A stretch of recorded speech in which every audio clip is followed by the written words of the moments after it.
Kami yang ada di surga, terpujilah Engkau selama-lamanya. Di dalam setiap sisi hidup kami percaya Tuhan selalu melihat keberadaan kami.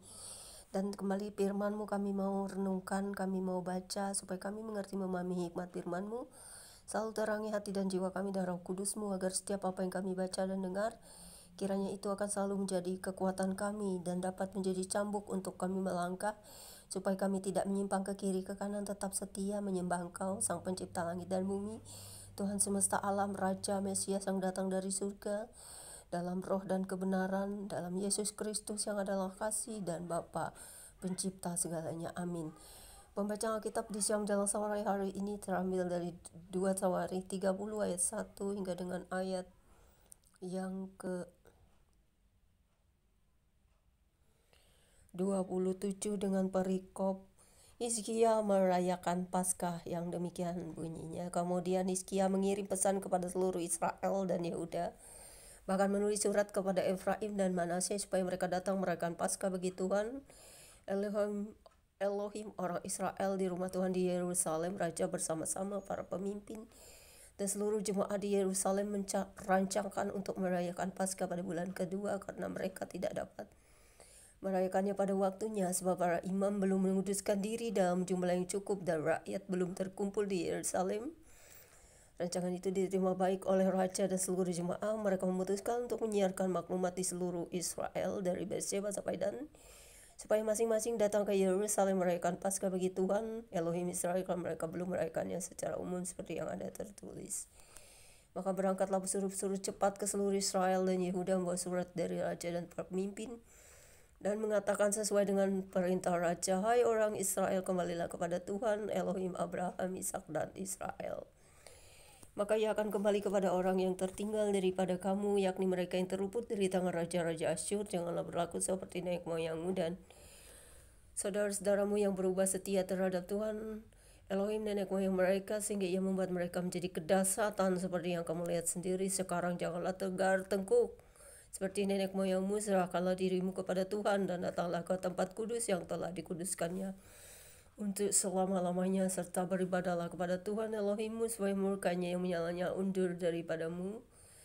Karena bila mana kamu kembali kepada Tuhan, maka saudara-saudaramu dan anak-anakmu akan mendapat belas kasihan dari orang-orang yang menawan mereka, sehingga mereka kembali ke negeri ini. Sebab Tuhan Elohimmu pengasih dan penyayang, ia tidak akan memalingkan wajahnya daripada kamu bila mana kamu kembali kepadanya.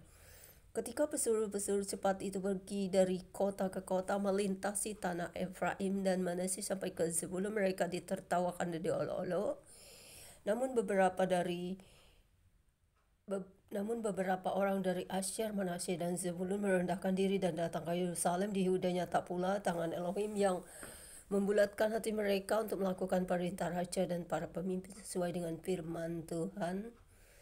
Maka berkumpullah di Yerusalem banyak orang, suatu jemaah yang sangat besar, untuk mengadakan hari raya roti tidak beragi pada bulan yang kedua. Lalu bangunlah mereka menjauhkan mesbah-mesbah yang ada di Yerusalem, juga semua mesbah korban ukupan disingkirkan dan dibuang ke lembah Kidron.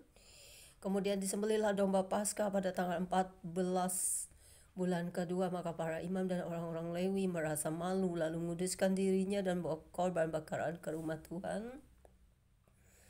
Mereka berdiri pada tempatnya menurut peraturan yang berlaku bagi mereka masing-masing sesuai dengan Taurat Musa abdi Elohim itu. Para imam menyiramkan darah yang diterimanya dari orang-orang Lewi, sebab ada banyak di antara jemaah yang tidak menguduskan dirinya, sehingga mereka menjadi tugas orang Lewi untuk menyembelih domba-domba Paskah bagi setiap orang yang tidak dapat menguduskannya bagi Tuhan, karena ia tidak tahir. Sebab sebagian dari rakyat, terutama dari Efraim, Manasye, Ishak dan Zebulun, tidak mentahirkan diri. Namun mereka memakan Paskah walaupun tidak sesuai dengan apa yang ada tertulis. Tetapi Hizkia berdoa untuk mereka, katanya, Tuhan yang baik itu kiranya mengadakan pendamaian bagi semua orang yang sungguh-sungguh berhasrat mencari Elohim, yakni Tuhan Elohim nenek moyangnya, walaupun ketahiran mereka tidak sesuai dengan tempat kudus. Tuhan mendengar Hizkia dan membiarkan bangsa itu selamat. 7 hari lamanya orang Israel yang berada di Yerusalem merayakan Hari Raya Roti Tidak Beragi dengan kesukaan yang besar, sedang orang-orang Lewi dan para imam setiap hari menyanyikan puji-pujian bagi Tuhan dengan sekuat tenaga. Hizkia mengucapkan kata-kata pujian kepada semua orang Lewi yang menunjukkan akal budi yang baik dalam melayani Tuhan. Demikianlah orang memakan makanan perayaan selama 7 hari sambil mempersembahkan korban keselamatan dan mengucapkan syukur kepada Tuhan Elohim nenek moyang mereka. Kemudian seluruh jemaah sepakat untuk berhari raya 7 hari lagi.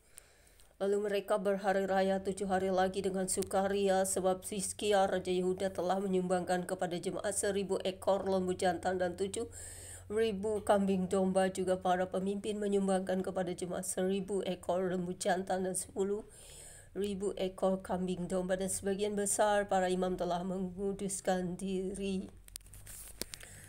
Seluruh jemaah Yehuda bersukaria, juga para imam dan orang-orang Lewi dan seluruh jemaah yang datang dari Israel serta orang-orang asing, baik yang datang dari tanah Israel maupun yang tinggal di Yehuda. Maka besarlah kesukaan di Yerusalem, karena sejak Salomo bin Daud Raja Israel tidak pernah terjadi peristiwa semacam itu di Yerusalem. Sesudah itu para imam Lewi bangun berdiri dan berkati rakyat. Suara mereka didengar Tuhan dan doa mereka sampai ke tempat kediamannya yang kudus di sorga. Begitu dahsyatnya Engkau Tuhan. Apa yang kami dengar dan baca hari ini kiranya akan selalu menjadi pelajaran bagi kami, bahwa kami orang berdosa yang mau bertobat, Tuhan senang dengan membuka hati kami untuk mentahirkan diri setiap hari dalam pertobatan, supaya kami layak Tuhan diampuni, dikasihi, dimerdekakan, dan diberi pengampunan. Kasih karunia damai sejahtera-Mu yang selalu melingkupi kami orang-orang percaya akan selalu mendoakan bagi pertobatan bangsa-bangsa di seluruh dunia, agar mengenal Engkau Mesias yang datang dari surga, yang akan menyelamatkan seluruh umat manusia yang mau memberikan hati dan hidupnya kepadamu. Kiranya kasih damai sejahtera Tuhan melingkupi kami selalu dan firman-Mu, dan kami bukanlah orang sempurna. Kami tidak seperti orang-orang yang menganggap diri paling suci. Kami juga bukan orang yang bersih, tapi Kamu mau bertobat setiap hari, menguduskan diri kami dalam pertobatan, dalam pujian penyembahan kami, supaya kami layak dan boleh masuk ke kerajaan-Mu yang kelak akan Kau bawa kepada kami, orang-orang yang setia, percaya, dan rela memikul salib karena nama-Mu sungguh besar bagi kami Tuhan. Terima kasih Yesusku, biar firman-Mu selalu menjadi kekuatan dan melekat di dalam dahi dan tangan kami, serta jalan-jalan kami yang Kau tunjukkan untuk kami tetap tidak menyimpang ke kiri ke kanan, tetap percaya pada karya salib-Mu, tetap percaya bahwa Engkau-lah yang menyelamatkan kami. Amin. Tuhan Yesus berkati. Demikianlah pembacaan Alkitab kita siang hari menjelang sore ini. Immanuel, God bless you all. Jangan lupa subscribe ya guys.